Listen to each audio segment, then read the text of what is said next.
සාදු සාදු සාදු.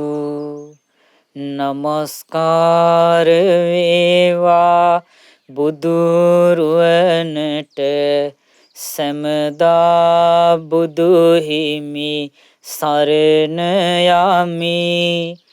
නමස්කාර වේවා ධම්රුවනට සැමදා සදහම් සරණ යමි. නමස්කාර වේවා සංඝරුවනට සැමදා මහා සංඝ සරණ යමි. නමස්කාර වේවා තුනුරුවනට සැමදා තිසරණ සරණ යමි. සාදු සාදු සාදු. අපට මේ ධර්ම මාර්ගය විවර කරලා දුන්න අපගේ ගුරු දේවෝත්තම කල්යාණ මිත්‍ර පින්වත් ලොකු ස්වාමීන් වහන්සේට අපගේ নমස්කාරය වේවා. සාදු සාදු සාදු.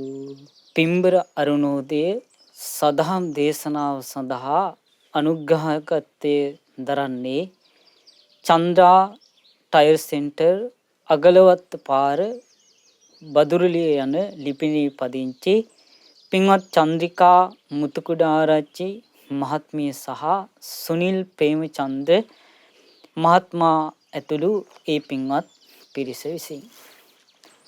සද්ධාවන්ත පින්වත්නි, අපි හැම දිනාටම ඊ타මත්ම කලාතුරකින් තමයි බුද්ධ ශාසනයක් මුණ ගැහෙන්නේ. ඒ වගේම ඊ타මත්ම කලාතුරකින් තමයි අපට මේ ලැබිලා තියෙන මනුස්ස ජීවිතය අපිට ලැබෙන්නේ. පින්වත්නි, ඔබ මම අපි හැම දිනාම දීර්ඝ සංසාර ගමනක එන පිරිසක්. බුදුරජාණන් වහන්සේ වදාළේ අනමතග්ගෝ යම් භික්කවේ සංසාරෝ පුබ්බහකෝටි නපඤ්ඤායති. මහන්නි, සංසාරේ පටන්ගත්තු කෙලවරක් පණවන්න බෑ කිව්වා. අවිජ්ජා නීවරණානං සත්තානං තණ්හා සංයෝජනානං සන්දාවතං සංසරතං.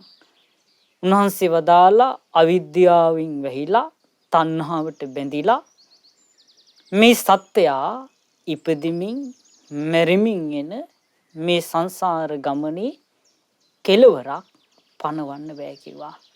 මේ සත්‍යයා මේ සංසාරේ යන්නේ අවිද්‍යාවෙන් වැහිලා තණ්හාවට බැඳිලා. පින්වත්නි, මේ විදිහට සසරේ එන අපි විතක නිරේ උපදිනවා. විතක තිරිසන් ලෝකේ තිරිසන් සතුන් අතර උපදිනවා. විතක പ്രേත ලෝකේ പ്രേතයන් අතර උපදිනවා.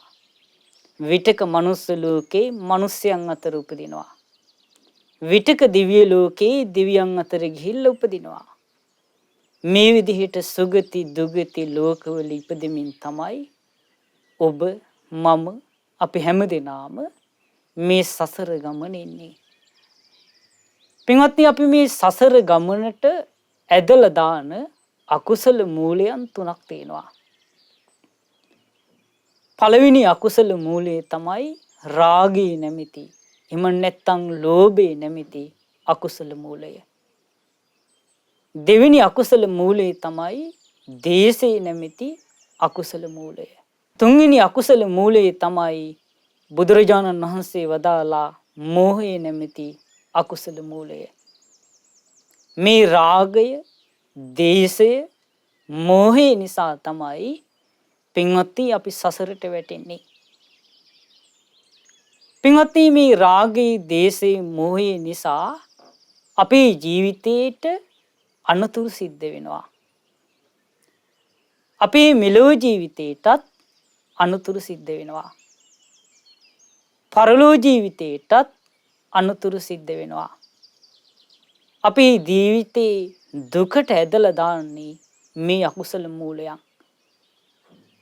මේ අකුසල මූලයන් එක්ක යම් කිසි කෙනෙක් වාසය කරනවා නම් එයා දුකසේ වාසය කරන්නේ. පින්වත්නි, ඔබ සමහර වෙලාවට තේරි ගාථාවල අහලා ඇති රහතන් වහන්සේලා උදන් අමනවා. ඒ තමයි අහෝ සැපයි කියලා.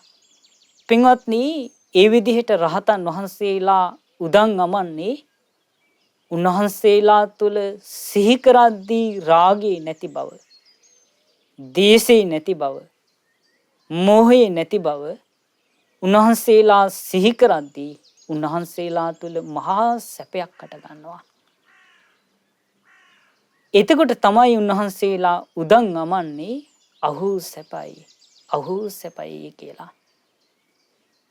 පින්වත්නි, සැබෑම සැපය යම්කිසි කෙනෙක් අත්විඳිනවා නම් පීඩා රහිත සැපයක්, කෙලෙස් සංසිඳීමෙන් ලද සැපයක්, නිවැරදි සැපයක් යම්කිසි කෙනෙක් අත්විඳිනවා නම් ඒ සැපේ රාගෙන් තොරයි, දේශෙන් තොරයි, මෝහයෙන් තොරයි.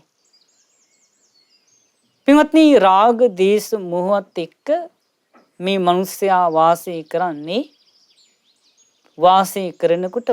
කරන්නේ පීඩාවත් එක්ක, දුකත් එක්ක, විසිරිච්ච හිතත් එක්ක, නොසන්සිඳුණු හිතත් එක්ක තමයි වාසය කරන්නේ. පින්වත්නි, සාමාන්‍ය ලෝකයාට හිතෙන්නේ රාගය කියන්නේ සැපයක් කියලා, දේශය කියන්නේ සැපයක් කියලා, මෝහය කියන්නේ සැපයක් කියලා.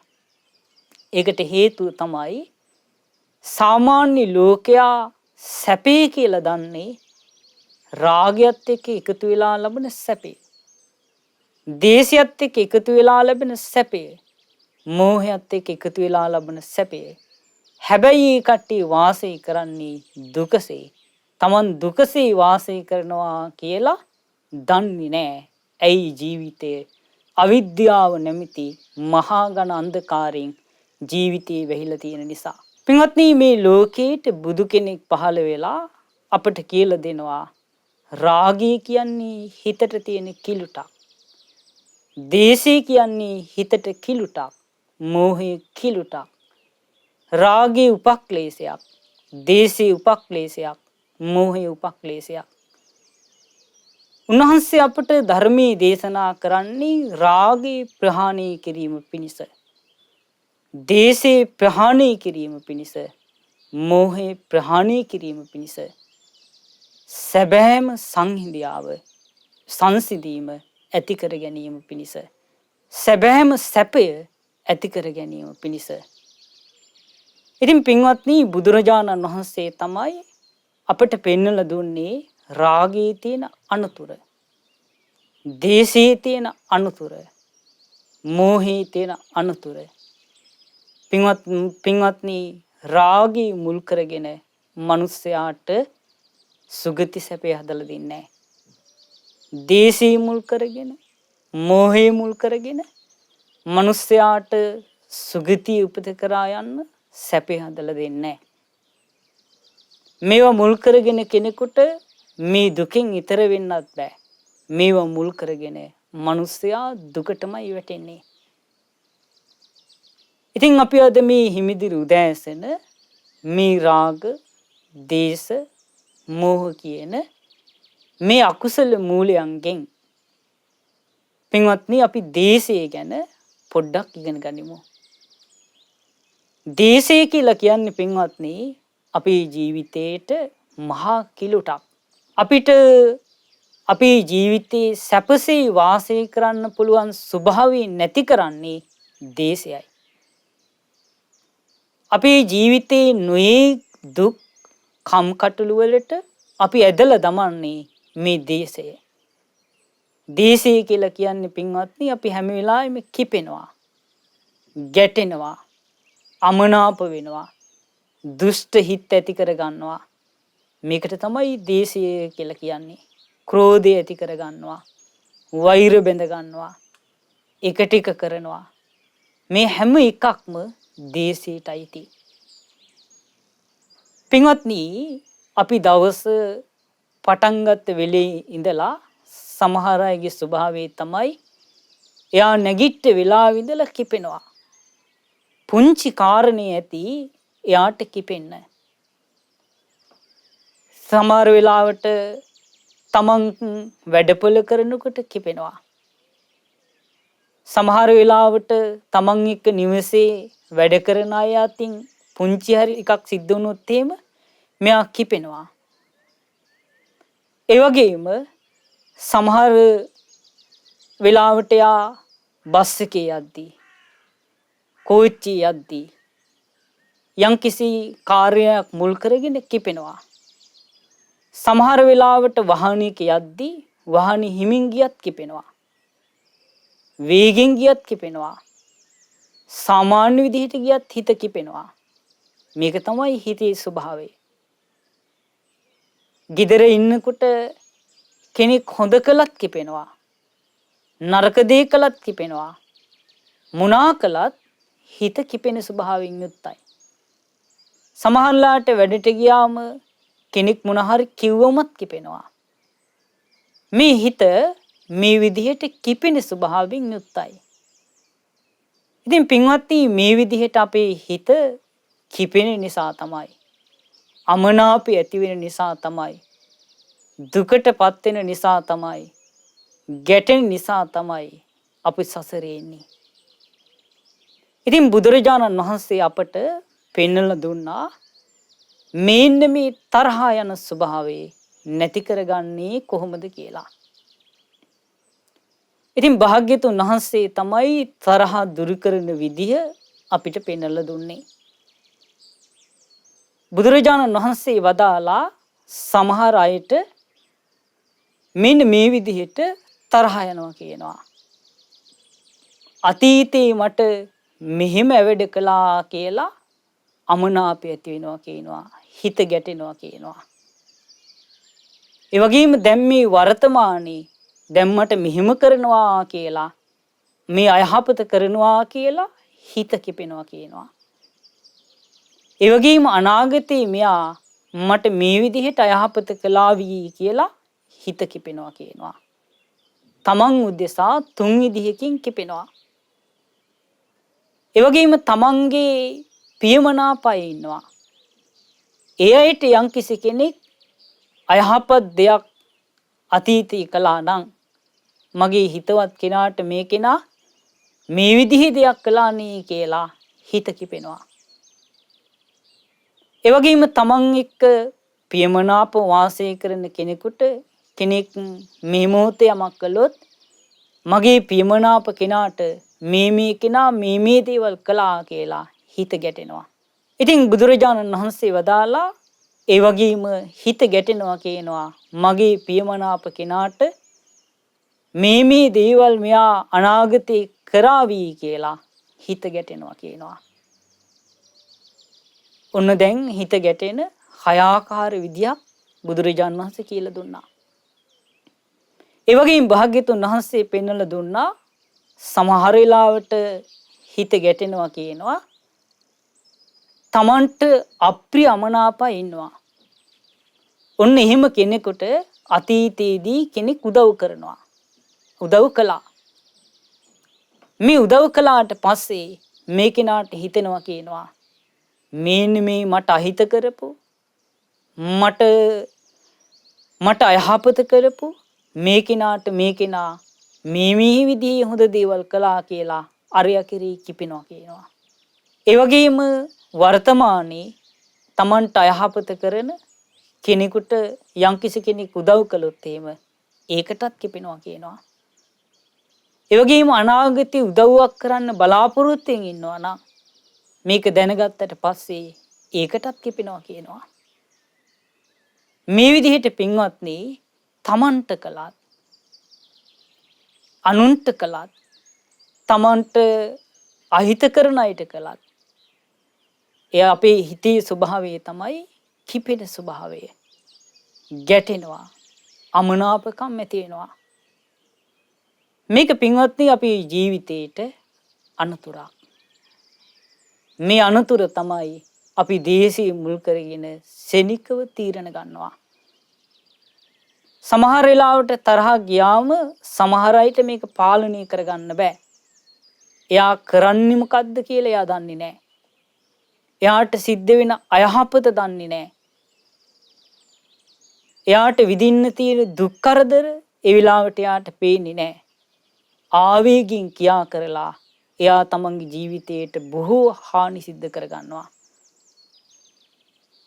සමහර වෙලාවට කෙනෙක් තමන්ට වැඩක් කරාට පස්සේ කේන්ති යනවා. කේන්ති ගියාට පස්සේ යාට හිතෙනවා මම මේ කෙනාව මරන්න ඕනි කියලා. ඒක හිතට ආපු ගමන් ඒකේ ආදීනව දකින්නේ නැහැ.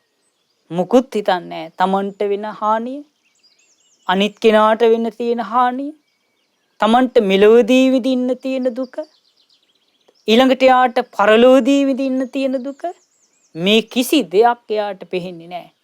වැහිලා ඉන්නේ. දේශයෙන් වැවුනට පස්සේ හිත වැහෙනවා. ඊගෙනම මතක් කර කර ඉන්නකොට දේශයෙන් පෝෂණය වෙනවා.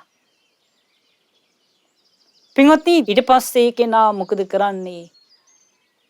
අර කෙනාට හානි කරලා තමනුත් දුකටපත් වෙනවා. අර කෙනාගේ ජීවිතයත් හානියටපත් කරලා පින්වත්නි එයාගේ ජීවිතයත් දුකටපත් කරනවා. මේ දේශය නිසා.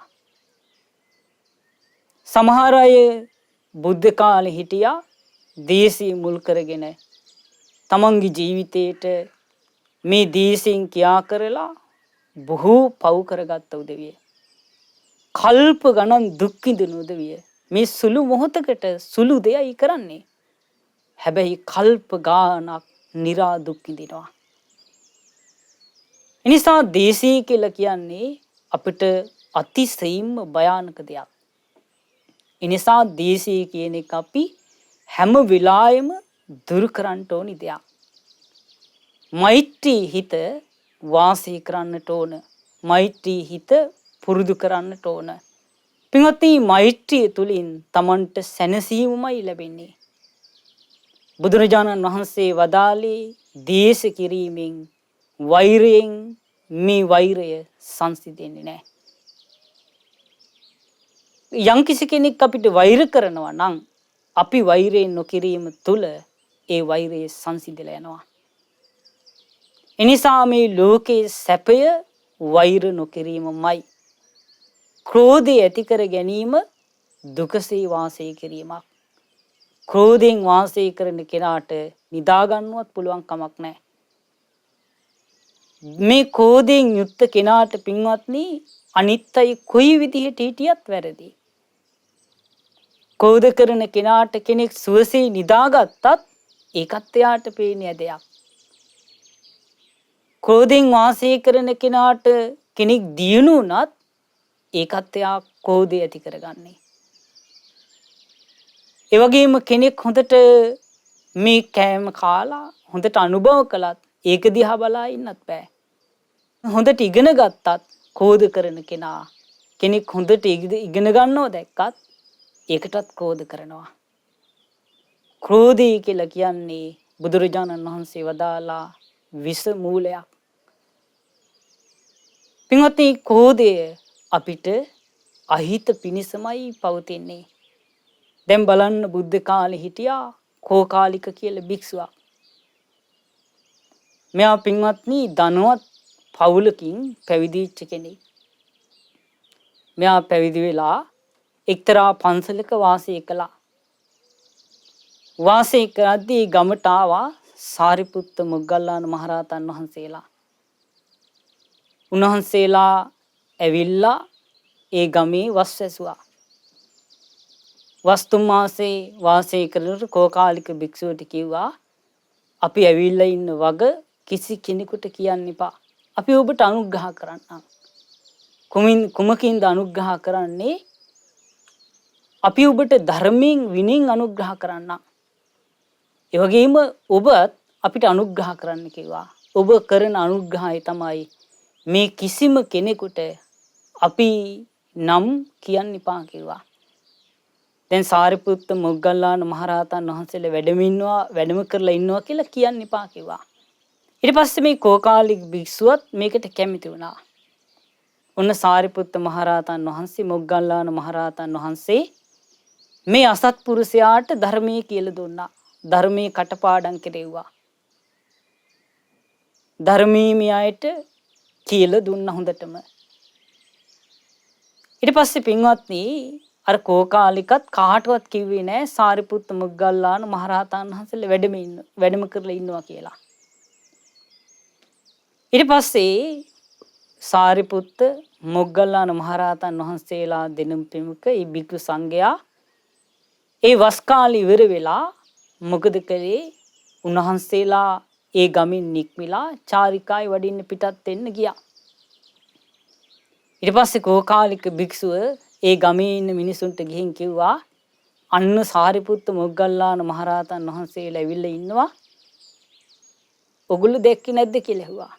අනේ ස්වාමීනි අපි දන්නේ නැහැ කියලා ගිහිල්ලා සිවුරු පිරිකර අරන් ගිහිල්ලා නුයික් දේවල් අරන් ගිහිල්ලා පූජා කළා.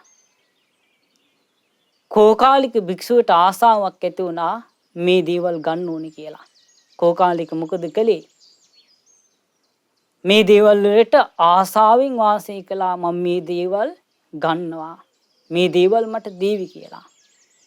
සාරිපුත්ත මහරහතන් වහන්සේත් මොග්ගල්ලාන මහරහතන් වහන්සේත් මේ කෝකාලික භික්ෂුවට මේ දේවල් දුන්නේ නැහැ. අනිත් භික්ෂු සංඝයා අතර බෙදලා දුන්නා. මේකට කිපුණා. වෛර බැඳගත්තා. ඊට පස්සේ මේ කෝකාලික භික්ෂුවට දැන් අමතකයි කවුද ධර්මයේ කියලා දුන්නේ? කවුද ධර්මයේ කටපාඩම් කෙරෙව්වේ? මේ කිසි දෙයක් දැන් මේ භික්ෂුවට මතක නැහැ. හැම තැනම කියන්න ගත්තා සාරිපුත්ත මොග්ගල්ලාන කියලා කියන්නේ පාපී අදහස් තියෙන දෙන්නෙක් කියලා. බුදුරජාණන් වහන්සේ ළඟට ගිහින් කිව්වා. බුදුරජාණන් වහන්සේ වදාලා කෝකාලික ඔහොම කියන්න එපා. කට පරිස්සම් කරගන්න කිව්වා. මේ අමන භික්ෂුව මේක ඇහුවේ නැහැ. බුදුරජාණන් වහන්සේ ළඟ දෙවෙනි වතාවටත් කිව්වා ස්වාමීනි මට ඔබ වහන්සේගෙන් නම් පැහැදීමක් තියෙනවා. නමුත් මේ සාරිපුත්ත මොග්ගල්ලාන කියලා කියන්නේ පාපී අදහස් තියෙන දෙන්නෙක් කිව්වා.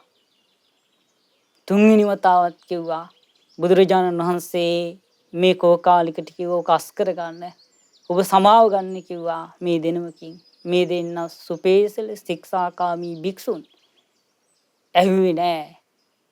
අබෑට තරම් ගෙඩි දාන්න පටන් ගත් ඇඟ පුරා. ඒ ගෙඩි මුං ඇට තරම් වෙන්න පටන් ගත්තා. ඒවත් මේ මෝඩ භික්ෂුවට තේරුණේ නෑ. ඒ ගෙඩි පින්වත්නි නෙල්ලි ගෙඩි තරම් වෙන්න පටන් ගත්තා. නෙල්ලි ගෙඩි තරම් ගෙඩි බෙලි ගෙඩි තරම් වෙන්න පටන් ගත්තා. මේවා පුපුරලා දැන් සැරව ගලනවා.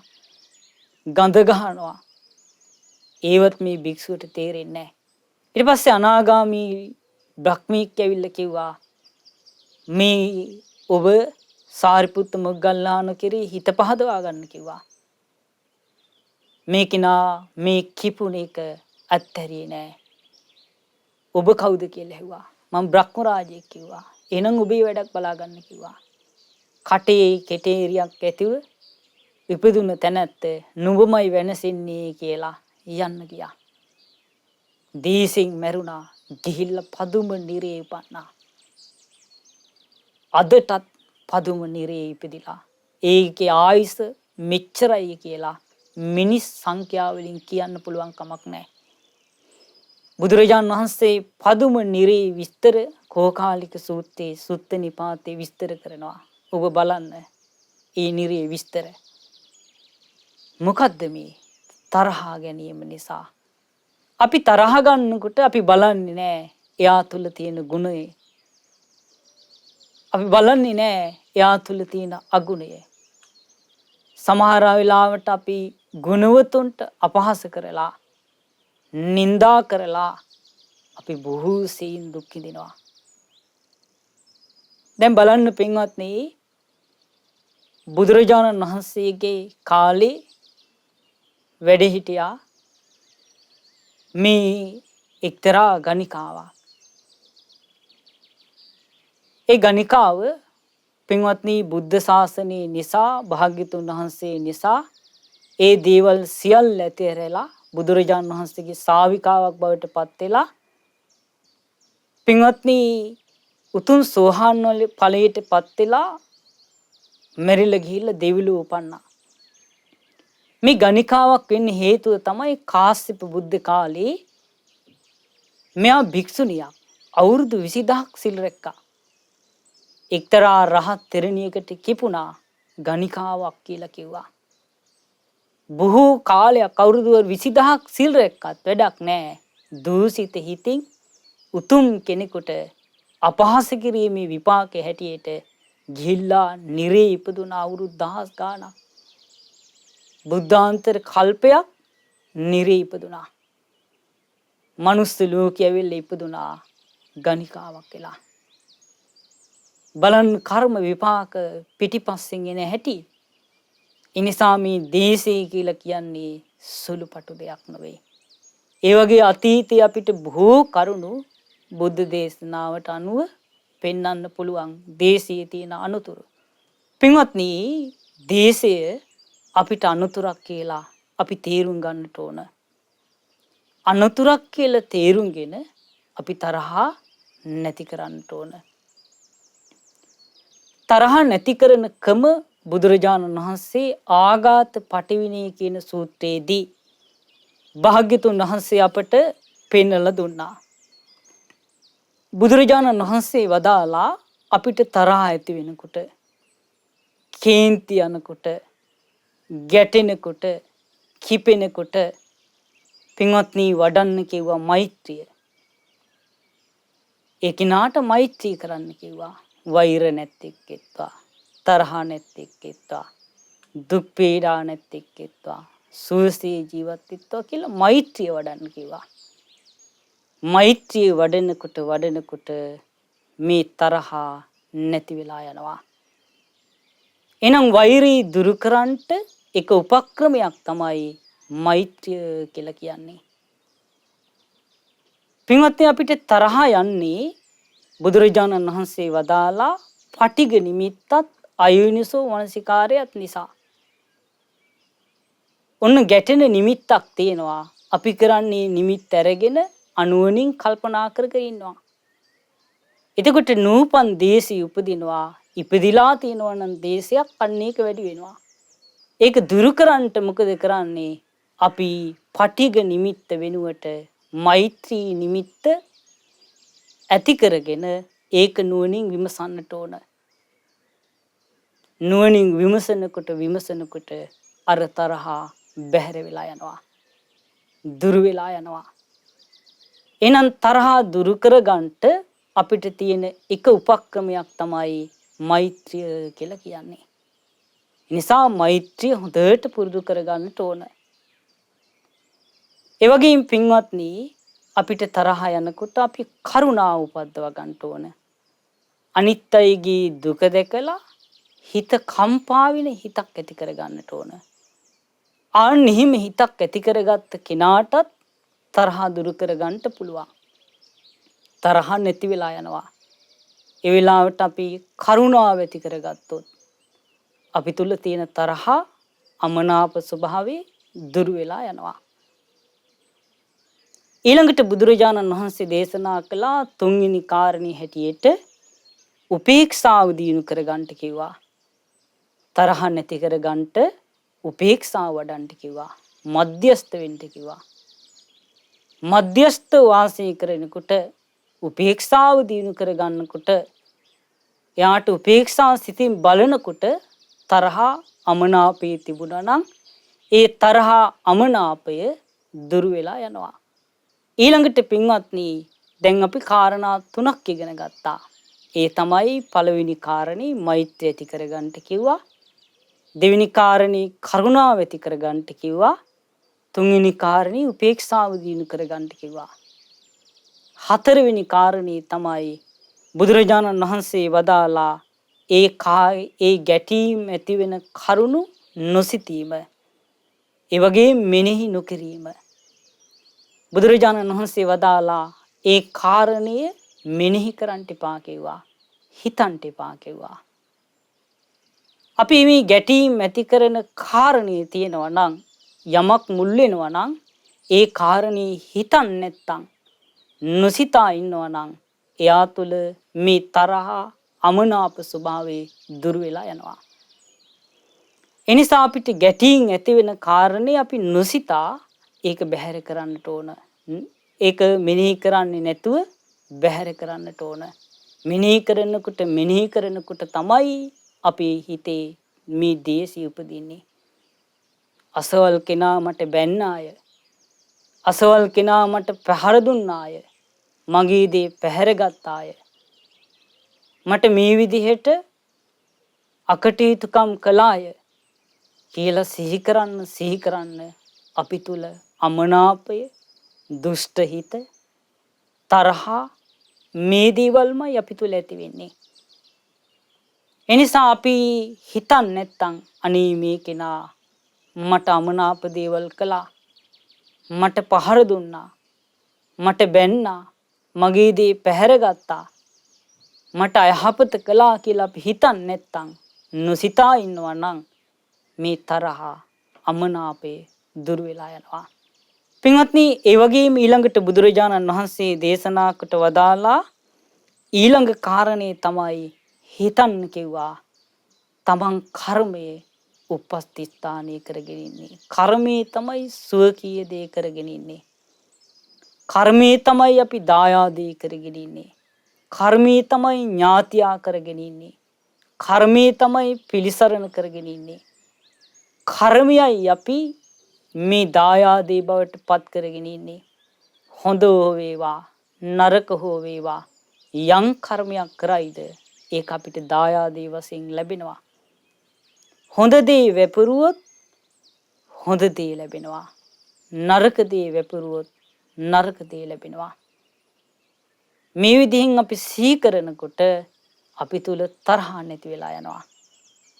දැන් අපිට කෙනෙක් දොස් කියනවා, අපිට පහර දෙන්න හදනවා, එහෙම නැත්නම් අපිට පහර දෙනවා, අපිට අයහපතමයි කරන්නේ. එක්කෝ අපි රස්සාවක් කරනවා නම් ඒකට අපිට මේක නැති කරන්න කෙනෙක් ඇවිද කරන්න පුළුවන්. කෙනෙක් හොඳට ඉගෙන ගන්නවා නම් ඒකෙන් වටන්න කෙනෙක් අපිට ඇවිද දේවල් කරන්න පුළුවන්. කෙනෙක් අපි දිනුව බලාගෙන ඉන්න බැරුව ඒක වටන්න අපිට එක දේවල් කරන්න පුළුවන්. අපි ව්‍යාපාර කරනවා නම් ඒව වටන්න එක දේවල් කරන්න පුළුවන්. ඒ දේවල් කරන අය ලෝකේ ඉන්නවා. සමහර අය කොඩි වින මේ දේවල් කරලා මිනිස්සු වටන්න හදනවා. ඒ වගේ ඇවිද කරන අය ඉන්නවා. එතකොට පින්වත්නි, අපිත් මේ දේවල් කරන්න ගියොත් එහෙම, අපිත් පෙරලා මේ දේවල් කරන්න ගියොත් එහෙම පින්වත්නි, අපිත් ඒකේ කොටස්කාරයෝ බවට පත් වෙලා ඒ රැස් කරගන්න කර්මයේ කොටස් අපිටත් ඒකේ කොටස්කාරයෝ වෙලා අපිටත් දුක් විපාක ලැබෙනවා. ඒ මිනිස්සු මේ දේවල් කළද්දී අපිට ඉන්න පුළුවන් නම් මෛත්‍රියෙන්, අපිට ඉන්න පුළුවන් නම් කරුණාවෙන්, අපිට ඉන්න පුළුවන් නම් මේ දේවල් නොසිතා, අපිට ඉන්න පුළුවන් නම් උපේක්ෂාව තුළ, අපිට ඉන්න පුළුවන් නම් මේ කර්මයේ සුවකීයදා කරගෙනයි මේ ලෝක සත්‍යයන් ඉන්නේ. ඒ නිසා මේ දේ කරන කෙනා මේ දේ ගෙනියාවි කියලා කර්මයේ ගැන සිහි කරන්න පුළුවන් නම්, එහෙම සිහි කර අපි තුල හටගන්න මේ දේශේ නැති කරගන්න පුළුවන් නම් පින්වත්නි, ඒ අය අසහනින් ඉද්දී, ඒ අය දුකසේ ඉද්දී අපිට ඒ අයට මෛත්‍රී කරලා අපිට සහනෙන් ඉන්න පුළුවන් නම් අන්න ඔබ ජයගත්තා වෙනවා. අන්න ඔබේ ජීවිතයේ තුල ඔබ ජයගත්ත කෙනෙක් බවට පත් වෙනවා. එනිසා පින්වත්නි, පෞරුෂය කියලා කියන්නේ වෛර කරන කෙනාට වෛර කිරීම නොවේ. අපි හදාගන්න ඕන වෛර කරන කෙනාට එයා වෛර කරපු දෙයින්. එයා ඒදී ගෙනියයි. හැබැයි අපි වෛර නොකර මෛත්‍රී හිතින් අපේ හිත කිලුට කරගන්නේ නැතුව අපි වාසය කරන්න අපි මහන්සි ගන්නට ඕන. ඉතින් ඔබට මේ හිමිදිරි උදෑසන ලැබෙන දහම් පණිවිඩය තමයි දේශයෙන් තොරව ඔබේ ජීවිතේ ගත කරන්න කියන පණිවිඩය. පින්වත්නි, තරහා අපිට කිලුටක් බව දැනගෙන අපි ඉක්මනින් මේ කාරණා පුරුදු කරගෙන අපේ මේ හිතේ තියෙන අමනාප ස්වභාවය, ගැටෙන ස්වභාවය අපි දුරු කරගන්නට ඕන. පින්වත්නි, බුදුරජාණන් වහන්සේ වදාලා ඔන්න කෙනෙක් ඉන්නවා කයින් අයහපත් කරන කෙනෙක්. මේ කයින් අයහපත් කරන, හැබැයි එයා වචනින් යහපත් දේවල් කරනවා. කයින් සත්තු මරනවා, සොරකම් කරනවා, වැරදි කාම සේවනයේ යෙදෙනවා. බුදුරජාණන් වහන්සේ දේශනා කළා මේ කයින් අයහපත් දේවල් කරන, හැබැයි වචනෙන් යහපත් දේවල් කරනවා, බොරු කියන්නේ, කේලම් කියන්නේ, පරුස වචන කියන්නේ, හිස් වචන කියන්නේ. මෙන්න මෙහිම කෙනෙකුට අපිට හිතේ තරහ ඇති වෙනවා, අමනාපය ඇති වෙනවා. එතකොට බුදුරජාණන් වහන්සේ වදාලා අරයාගේ අර කායික අපිරිසුදු දේවල් හිතන්න එපා කියනවා. මෙයා සත්තු මරනවා, සොරකම් කරනවා, වැරදි කාම සේවනය කරනවා, මේක දුස්සීලයි කිය එහෙම හිතන්න ගියොත් අපේ හිතේ දේශය ඇති වෙනවා. හිතන්න කියනවා අරයාගේ ගුණේ මොකද්ද? අනේ මෙයා බොරු කියන්නේ නෑනේ, කේලම් කියන්නේ නෑනේ, පරුස වචන කියන්නේ නෑනේ, හිස් වචන කියන්නේ නෑනේ කියලා හිතන්න කියනවා. එහෙම හිතනකොට පින්වත්නි, අර හොඳ හිතන්න අපේ හිත පහදිනවා. තියෙන ගුණයට පහදිනවා. තියෙන තරහා අමනාපේ දුර වෙලා යනවා. ඒක හරියට මේ වගේ. කොහොමද බුදුරජාණන් සාරිපුත්ත මහරහතන් වහන්සේ දේශනාව කරන්නේ?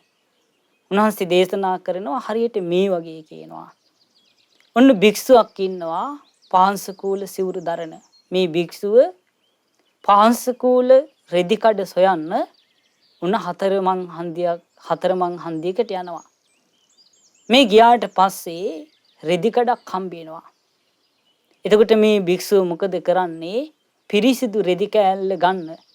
අර අපිරිසිදු රෙදි කෑල්ල ඈත් කරන්න මොකද කරන්නේ? ඒ භික්ෂුව අර වම් කකුලෙන් රෙදි කෑල්ල පාගගෙන අර අපිරිසිදු දේ ඉවත් කරලා පිරිසිදු රෙදි කෑල්ල විතරක් ගන්නවා කියන. ආන් මේ වගේ භික්ෂුවත් තමන්ට සිද්ධ වෙන මේ අපිරිසිදු කාය කර්ම ඇති, පිරිසිදු වචී කර්ම ඇති කෙනෙක් කෙරෙහි තරහ ඇති වුණාට පස්සේ කළ යුත්තේ එයාගේ පිරිසිදු වචී කර්ම සිහි කරන්නට ඕන, අපිරිසිදු කාය කර්ම දුරු කරන්නට ඕන. එතකොට තරහ නැති වෙලා යනවා. ඊළඟට අපිට තරහ යනවා පින්වත්නි, අමනාප වචන කතා කරන, බොරු කියන, කේලම් කියන, පරුස වචන කියන, හිස් වචන කියන කෙනෙක් ගැන. හැබැයි එයා කයින් හොඳ දේවල් කරනවා. සත්තු මරන්නේ, සොරකම් කරන්නේ, වැරදි කාම සේවනය කරන්නේ, කයින් යහපත් එක දේවල් කරනවා. ඉතින් මෙහෙම කෙනෙක් කෙරේ අපිට තරහ යනකොට හිතන්න කියනවා එයාගේ අර අපිරිසිදු වචී කර්ම හිතන්න එපා කියනවා. පිරිසිදු කාය කර්ම ගැන හිතන්න කියන. එතකොට තරහ තියෙනවා නම් ඒ තරහ නැති වෙලා යනවා. හරියට බුදුරජාණන් වහන්සේ වදාළ පිපාසයට අහුවෙච්ච කෙනෙක් වතුර බොන්න එනවා ලිඳක් ළඟට. ඒ ලිඳේ මේ පිරිසිදු වතුර තියෙනවා. ඒ වගේම මේ දියසෙවලත් පිරලා තියෙනවා. එතකොට අර මිනිස්සයා මොකද කරන්නේ? වතුර වමනා කරන කෙනා අර දියසෙවල මේ දෙපැත්තට කරලා අර පිරිසිදු වතුර පානය කරනවා. අන්න ඒ වගේ කෙනෙක් කෙරට අපිට අපිරිසිදු වචී කර්ම තියෙන්න පුළුවන්. හැබැයි පිරිසිදු මනෝ කර්ම තියෙනවා නම් ඒ ගැන හිතලා තරහ නැති කර ගන්නට ඕන. ඊළඟට බුදුරජාණන් වහන්සේ දේශනා කළා කෙනෙක් ඉන්නවා ඒ කෙනා කාය කර්මත් අපිරිසිදුයි වචී කර්මත් අපිරිසිදුයි හැබැයි එයාට පිරිසිදු එයා කලින් කලට යහපත් දේවල් සිතනවා එයා කලින් කලට භාවනාදී කරනවා මෙහෙම කෙනෙක් කෙරේ තරහ ගියොත් අර අපිරිසිදු දේවල් හිතන්න එපා කියනවා අර කලින් කලට යහපත් දේවල් සිතන ඒ ගැන හිතන්න කියනවා හරියට බුදුරජාණන් වහන්සේ වදාලා ඔන්න ගවර වලක් තියෙනවා ඒකේ වතුර පිරලා තියෙනවා ඔන්න ඉඩේරේට අහුවෙච්ච මිනිස්සෙක් එනවා ඇවිල්ලා බලනවා වතුර කොහෙවත් නැහැ. අර ගවර වලේ විතරයි තියෙන්නේ. එතකොට මෙයාට අතින් අරන් බොන්නත් බෑ. වාජනීක අරන් බොන්නත් බෑ. බොනවා නම් දිවින් විතරයි බොන්න පුළුවන්. මෙයා ගවයෙක් වගේ අර දිවින් අර වතුර ටික බොනවා. අන්න ඒ වගේ බුදුරජාණන් වහන්සේ දේශනා කළා. අන්න ඒ වගේ කායික අපිරිසිදුකම් කරන වාචික අපිරිසිදුකම් කරන මනසින් යම් යම් හොඳ දේවල් කරන කෙනෙක් කෙරෙහි අමනාපයක් ඇති වුණොත් එහෙම අර විදිහට උපමාව බුදුරජාණන් වහන්සේ මේ සාරිපුත්ත මහරහතන් වහන්සේ පෙන්ලා දුන්න විදිහට ඒ වගේ හිතලා අමනාපය දුරු කරන්න කියනවා. ඊළඟට කෙනෙක් ඉන්නවා කායිකත් අපිරිසුදුයි වාචසිකත් අපිරිසුදුයි. හැබැයි කලින් කලට එයා යහපත් දේවල් හිතන්නෙත් නැහැ. එයාගේ තුනම අපිරිසිදුයි. අපිරිසිදු කෙනෙක්. මෙහෙම කෙනෙක් කෙරෙහි තරහ ඇති වෙනවා. එතකොට හිතන්න කියනවා එයා ගැන කරුණාවක් ඇති කරගන්න කියනවා. හරියට ගිලන් ඔන්න මේ එක්තරා දීර්ඝ මාර්ගයක පිළිපන් ගිලන් කෙනෙක් ඉන්නවා. මේ කෙනාට ගිලන් උපස්ථානකෙක් නැහැ. ගිලන් කෙනාට හරියම බෙහෙතුත් නැහැ. මෙයා දුකසේ මේ ගමකට කිට්ටු වෙලත් නැහැ. ඉතින් මේක දකිනවා ඇස්සැති පුරුෂයෙක්. මෙයා දැකලා මේ ගැන මෙයා දැකලා කරුණාව ඇති කරගන්නවා කියනවා. අනේ මෙයා දුකටපත් වෙලා ඉන්නේ. මෙයාට ගිලන් බවින් දුකටපත් වෙලා. මෙයාට ගිලන්ට කෙනාට උපස්ථාන කරන්න කෙනෙකුත් නැහැ. මෙයාට බෙහෙත් හේතුත් නැහැ. මෙයාට මේ ගිලන් බවට මේ නැගී සිටින්න උවමනා කරන කැම බිමත් නැහැ. මෙයාව ගමට ලං කරන්න පුළුවන් කෙනෙකුත් නැහැ. මෙයා මේ දීර්ඝ මාර්ගයක මේ බැසගෙන ඉන්නේ. ගමට ලං වෙලත් නැහැ. අනේ මෙයාට කිසි කෙනෙක් උදව්වට නැහෙනි කියලා කරුණාවක් ඇති කරගන්නවා වගේ ආන්නහරම කෙනා ගැනත් කරුණා හිතක් ඇති කරගන්න කියනවා. ඊළඟට බුදුරජාණන් වහන්සේ සාරිපුත්ත මහරහතන් වහන්සේ වදාලා ඔන්න කෙනෙක් ඉන්නවා අපිට තරහ යනවා පිරිසිදු දේවල් තියෙන කෙනෙක් ගැන. කායිකවත් පිරිසිදු, වාචිකවත් පිරිසිදු, මානසිකවත් පිරිසිදු කෙනෙක් ගැන තරහ යනවා. එතකොට සාරිපුත්ත මහරහතන් වහන්සේ දේශනා කොට වදාලා එහෙම කෙනෙක් ගැන තරහ ඇති වුණාට පස්සේ හිතන්න කියනවා මෙයාගේ පිරිසිදු දේවල් ගැන. එයත් කයිමුත් පිරිසිදුයි නම්, වචනේ නම් පිරිසිදුයි නම්, කලින් කලට බණ භාවනාත් කරනවා නම්, යහපත් දේවල් මෙයා හිතනවා නම්, අනේ මෙයා ගැන මං කුමකටනම් දේශයක් ඇති කරගන්නද? හරියට පෑවිල්ලට අහුවෙච්ච මිනිස්සෙක් පිරිසිදු පොකුණක් ළඟට එනවා. ඒ පිරිසිදු පොකුණේ වැලි තලාවකින් සමන්විතයි. ඒ වගේම මේ තනකොළ මේ වැවිච්ච වනාන්තරයක් ඒ පොකුණ ළඟ තියෙනවා. ඉතින් මේ මිනිස්සයා මොකද කරන්නේ? අර පොකුණ ළඟට ඇවිල්ලා සීතල දිය බීලා එකකින් නාලා අර ගිමන් හරිනවා වගේ. අන්න එහෙම කෙනෙක් ගැන පිරිසිදු කෙනෙක් ගැන අපිට තරහක් ඇති වුණොත් අන්නේ තරහ ඉක්මනින්ම බැහැර කරන්න හිත කියනවා. අර කෙනාගේ පිරිසිදු දේවල් ගැන හිතලා. එදිරි පින්වත්නි අපට ඒ කෙනාගේ තියෙන අගුණී කල්පනා නොකර ගුණී කල්පනා කිරීම තුළ අපිට මේ තරහ අමනාපේ දුරු කරගන්නට පුළුවන්. ඉතින් සාරිපුත්ත මහරහතන් වහන්සේ මේ විදිහට තරහ දුරු කරගන්න හැටි අපට කියලා දුන්නා. ඉතින් ඒ නිසා අපිත් කළ යුත්තේ ඒ දේවල් අපේ ජීවිතේට මතක තියාගෙන මේ විදිහට පුරුදු කරන්න ඕන. ඒකට අපිට තියෙන්නට ඕනි නුවණක්. ඒ වගේම හොඳ නුවණින් විමසීමේ හැකියාවක් තියෙන්නට ඕන. එහෙම නැත්නම් අපිට මේ ධර්මී පුරුදු කරගන්න බෑ. ඒ නිසා පින්වත්නි ඔබට මේ වැඩපොලේදී ඔබට ගෙදරදී ඔබට පාසලේදී ඔබට යම් යම් කටයුතු කරද්දී මගතොටේදී කඩසාපුවකදී නගරයේදී ගමේදී ඔබට ඇවිදිනකොට හිටගෙන ඉන්නකොට නිදාගෙන ඉන්නකොට අමනාපයක් හිතින් ආවොත් එහෙම ගැටීමක් හිතේ ඇති වුණොත් එහෙම ඉක්මනින්ම ඔබ ඒ ගැටීම දුරු කරලා ඔබ මේ මෛත්‍රිය ආදී මේ දේවල් පුරුදු කරමින් හොඳ හිතන්න පුරුදු කරමින් ඔබේ තරහා අමනාපේ දුරු කරගන්න. ඒ අමනාපේ දුරු කරගත්තොත් ඔබට සුවසේ මේ දවස කල් ගෙවන්න පුළුවන්. අමනාපේ තරහා දුරු කරගත්තොත් ඔබට සුවසේ දවස නිවා කරලා ඔබට සුවදායි නිින්දක් ලබන්න පුළුවන්.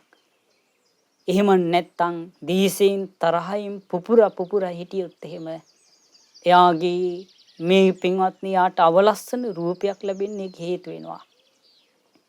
ඒ වගේම දුකසේ වාසය කරනවා මරණින් මත්තේ දුගතිය යනවා.